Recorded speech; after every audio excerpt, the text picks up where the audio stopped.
What you just saw and heard was a couple examples of our son Finn experiencing stridor. It's a breathing condition, and it was one of the symptoms that led us to believe that we needed to take him back to the hospital at U of M to find out what was going on. My wife Katie explains further in this video about how that whole process went. I'm Mark, and I'd like to welcome you to the Spina Bifida channel. It's a place where my wife Katie and I are making videos to share our story about being parents to a boy with spina bifida and the things that we went through and he went through, some of the challenges we've had, but also as the story goes on, we will get to some of the successes and wins. And I really look forward to showing what a wonderful little boy he's grown into after getting past some of these hurdles early on. We made this channel to share our story in hopes that we can educate and encourage other people and families who are going through the same kind of thing. Please stay tuned for future videos, watch past videos, and we just hope that you get something from this channel. Please like the channel, subscribe, and stay tuned. Remember, nothing we say in these videos is actual medical advice. We're just parents with some experiences, nothing more. Thank you for your time.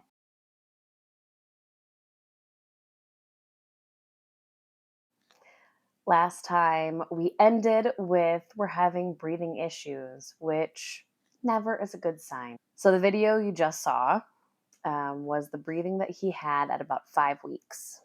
Now, this breathing was not 24/7. It would come and go. But it wasn't breathing that any mom wants to hear. Again, I was kind of in denial. So I would kind of hear it and then I would like reposition him and he would stop. And I was like, okay, phew. Again, I did not want there to do something wrong. I did not want to have to go to the hospital again too many times. But my mom heard it. She said, I don't think that's okay.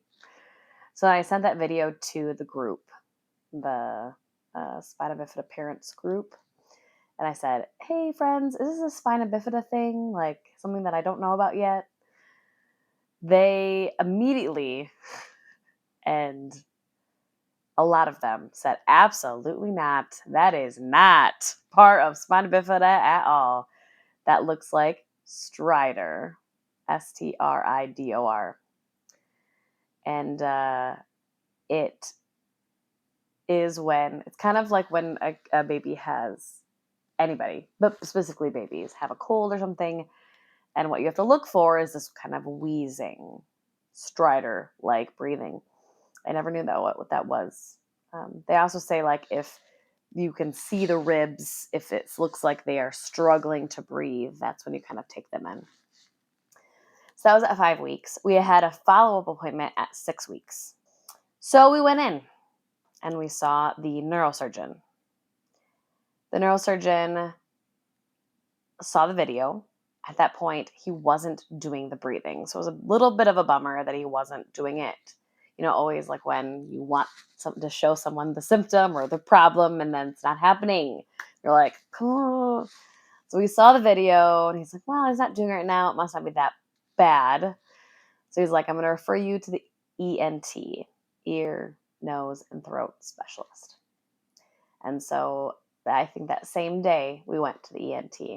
They figured it out. It's great when the hospital, one department called another department and say, we have a semi-serious case. Let's go now. We don't have to come back. We have to drive an hour and a half back and forth. So it's nice to do that. So now we're in the ENT office. And the ENT puts a scope down his nose to look at all of this. His vocal cords, his tonsils, his everything, right? His trachea. And that obviously is a very pleasant experience for mom and baby. 5 weeks, right? So very little baby having this thing sucked down his nose. Again, we already have had medical stuff, so I'm okay doing it, but it's starting to be okay with like more medical stuff. But still, it's hard to see your baby have to suffer through that. But it was good they did it. And the doctor said, so it's inflamed. And that can mean two things. First, we think that he's having acid reflux. So we're going to prescribe you omeprazole. So that's what they thought, that he was having acid reflux. They also said that they would like him to have a swallow study, because a lot of that could be if he was aspirating when he is eating and it's kind of going into his lungs. That would be an issue, and that could also cause some of that swelling.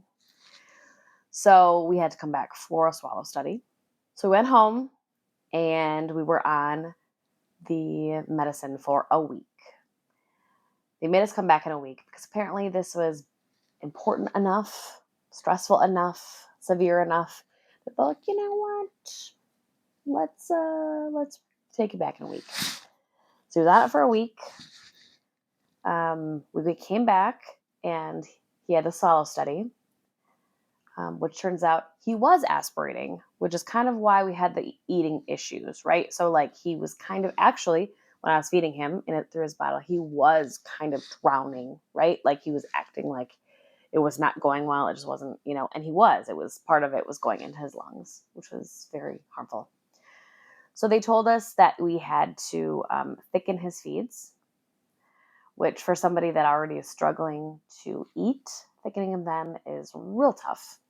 So we went back to the ENT and they said, you know what? It's not getting any better. So he's still doing the Stridor. Actually, I think the Stridor was even getting worse.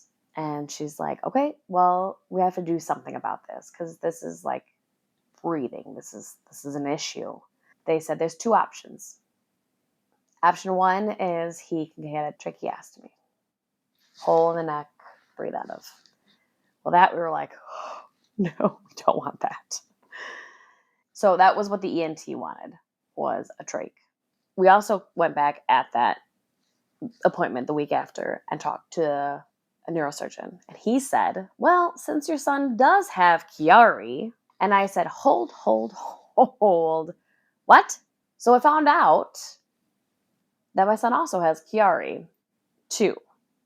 Didn't know what it was. It's Arnold Chiari malformation. And there's 4 types. 1, 2, 3, 4. 4 is the most severe. 1 is the least severe. Then has Chiari 2, which is often very closely related to, almost always having to deal with myelomeningocele, which is spina bifida with the lesion protruding out his back. So they said, well, so a trach, one option. Another option is having a Chiari decompression surgery. So Chiari is, which I'm surprised we weren't ever told before. Now, when you're a new parent, you're kind of overwhelmed with all the information. And apparently with spina bifida, tons of things can go wrong. And so some people say you shouldn't learn everything at once because you'll probably be like freaking out, right? And so we were told a little bit at a time. I tend to want to know things right away so I know what to prepare for, but can't always get that. So they said because of the spinal lesion, the brain, when it was formed, everything was formed, was kind of pulled where your skull is, where your spine is. There's that hole that connects the two, and your brain is being pulled through there or, stuck in there. So it's being squeezed as the brain's growing. It's being squeezed, and that's an issue. Obviously, the brain has no room to grow, struggling, so it can cause crying, pain, headaches, throwing up, all this stuff. So then I said, well, okay, well, all those things are happening. He's throwing up, he's crying, he's very agitated, not eating well, breathing well, blah, blah, blah. Let's try that. I really didn't want a tracheostomy. As I say but I'm also talking about me and my husband together decided this. So I said, okay, let's go ahead with a Chiari decompression surgery. So Chiari decompression surgery, it is cutting some of the top of the bones of the spine. So normally the neurosurgeon said that they don't go past C2. Finn's was so bad that they had to go down to C4, which is nice that his brain is able to develop now. Problem is that makes his neck not have as much support, which we really had no choice. I mean, if your brain is being squeezed, you have to get rid of the things that make it be squeezed. I would love it if you could just pull the brain up, but You can't do that. I think I even asked the doctor that. Can't we just pull the brain up, have it in the right position? No, you can't do that. It's all connected and stuff. So, okay. So it was good that it happened. Later on, we'll have to deal with the lack of neck support. So the surgery was rough. It was way more invasive than the shunt. There's a big scar in the back of his neck. This would say this long. What is that? 2 inches. He had coverings all over his face, and not his face, coverings all over his head to protect everything. We were in the hospital for 2 weeks. It was just bad. I think a big part of it too was after he came back after surgery that he was in the NICU. PICU. Yep. He was in the PICU. Not NICU because NICU you can't have left the hospital. So he's in PICU, pediatric intensive care unit. Again, people are use narcotics sparingly, which is good. It's very good. But this type of surgery with a very, very, very little baby, it was rough. He was crying a lot. He was in a lot of pain. Hurts mom's heart and dad's heart.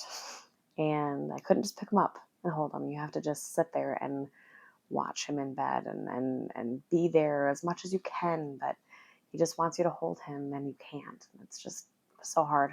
The other problem was eating. He's still, and especially now with the thickened liquids, he wasn't eating well. So they decided to introduce an NG tube right then and during the hospital stay, which is a tube that we had to learn to go up his nose, down his throat, into his stomach. There's like measuring you have to do and feeding it through and where they gag. Oh, it's fantastic.